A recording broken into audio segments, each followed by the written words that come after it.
Hey there, thanks for joining me for our first 5 today.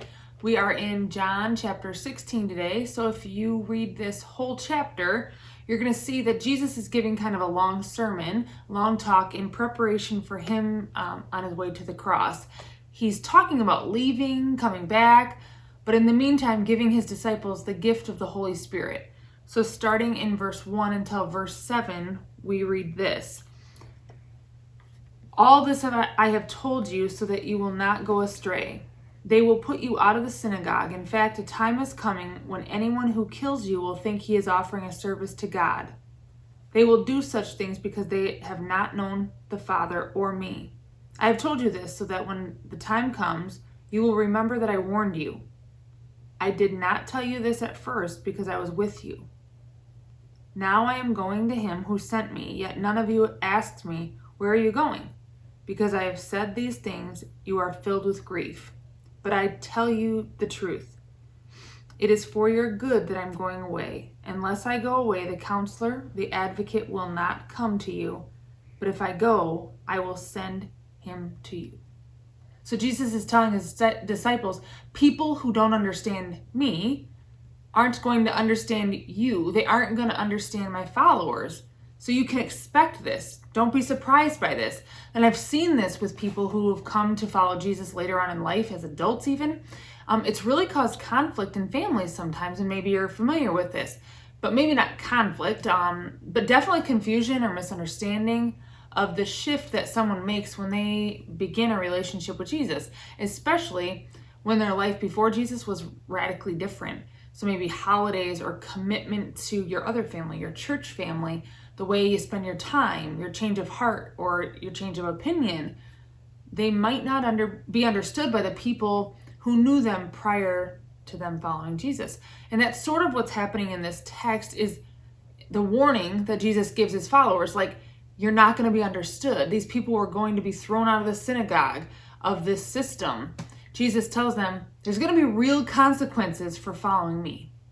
So Jesus tells his disciples that he's going to go away from them, and he knows that that news will make them sad. It'll make them grieve.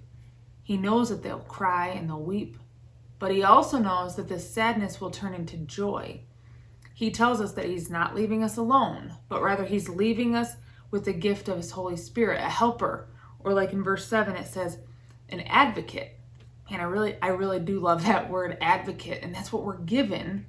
And in verse 13, it says, but when he, the Spirit of truth, comes, he will guide you into all the truth. And so God sent the Holy Spirit to lead us and to comfort us. And the Holy Spirit will correct us and let us know when we need to address the sin in our lives. He guides us and kind of nudges us and leads us as we take our next steps in faith. The Holy Spirit also reveals truth to us.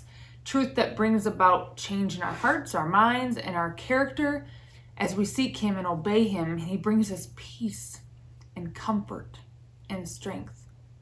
He is our companion.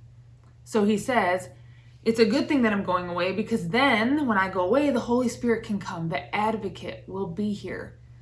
And then in verse 33, Jesus leaves us with these words. He says, I have told you these things so that in me you may have peace. In this world you will have trouble, but take heart. I have overcome the world. Isn't that a great promise to rest on today? That through Jesus we can have peace. No matter what's going on in the world around us, in our homes, in our minds or hearts, that Jesus wants us to have peace. And he says, I am that peace. Jesus wants to be your peace for what you're going through.